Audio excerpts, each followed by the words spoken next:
इहो सवाले है भौजी। ठीक है बा पूछत रहा।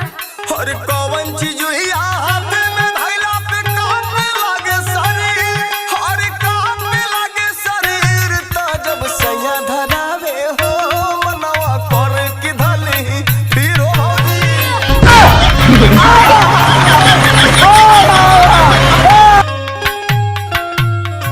अरे वाह देवर बबुआ हम कहीं कि तू अपन किताबी सवाल पूछब, लेकिन हमरा के तोरी नापे चलला हा कि देखी तो भौजी के दिमाग चलता कि ना। हां और का खाली तू ही न बहुत तेज बाड़ू। हां तो सुन तन हिया बैठ के सुन आ निमन से अपन उत्तर।